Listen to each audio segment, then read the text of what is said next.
चालू ह्या 6 महिन्यामध्ये आम्हाला जी माहिती मिळाली होती ती आम्ही CID ऑफिसला कळवली. 3 वेळेस हा आरोपी गावाकडे येऊन गेला. 3 वेळेस आणि ही माहिती खरी होती. सरकारी वकील आहेत निकम साहेब, त्यांनी पहिल्या 1 महिन्यात 1.5 महिन्यातच हा अर्ज दिलेला आहे. त्यावर येणाऱ्या 6 तारखेला आमच्याकडून त्याचा पाठपुरावा करण्याला आम्ही कुठेही कमी पडणार नाहीत. परंतु निकम साहेब आणि जे सरकारी वकील आहेत, सहाय्यक वकील आणि निकम साहेब यांनी याच्यात लक्ष घालून किंवा याचा पाठपुरावा करून जे सीज केलेले अकाउंट वगैरे आहेत ते लवकरच जप्त करण्यात यावे, यावर आम्ही एक पाऊल उचलणार आहोत. येणाऱ्या 6 तारखेला ते तुम्हाला बघायला भेटेल. देशमुख कुटुंबाप्रमाणे सगळ्यांनाच प्रश्न पडला कृष्णा आंधळेबाबत. तुमची काही तपास यंत्रणेसोबत काही चर्चा झाली का? माहिती तुम्ही घेतली का? जवळपास किती वर्ष होत आहे? चालू ह्या 6 महिन्यामध्ये आम्हाला जी माहिती मिळाली होती ती आम्ही CID ऑफिसला कळवली. 3 वेळेस हा आरोपी गावाकडे येऊन गेला.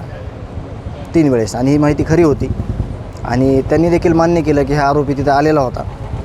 परंतु त्याच्यावर त्यांचं जे तपास आहे किंवा त्याला शोधाशोध चालू आहे, त्याच्याकडे कुठलाही मोबाईल नाही किंवा तो मोबाईल वापरत देखील नाही. म्हणून या यंत्रणेला अडचण येऊ शकते, अडचण आलेली आहे. परंतु यावर काय करायचं आणि आरोपीला कसं जेरबंद करायचं यावर आम्ही लवकरच विचार करून आम्हाला त्याला कसं जेरबंद करून, कारण आमच्या सगळ्या कुटुंबाला जीवितास धोका आहे. कारण का हे आरोपी म्हणजे सैतानी वृत्तीचे सगळे लोक आहेत. त्यांचं समर्थन करणारे तिथंच आले, हे आरोपी तिथंच आले.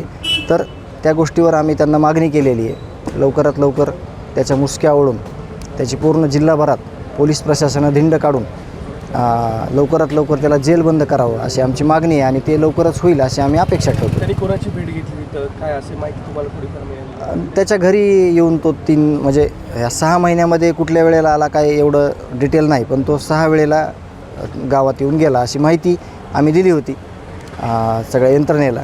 तर बघू आता पुढच्या काळात आम्हाला अपेक्षा आहे की त्यांनी लवकरात लवकर म्हणजे त्याला पकडण्यात यावं आणि त्याची पूर्ण जिल्ह्यामध्ये धिंड काढून त्याला जेरबंद करण्यात यावं.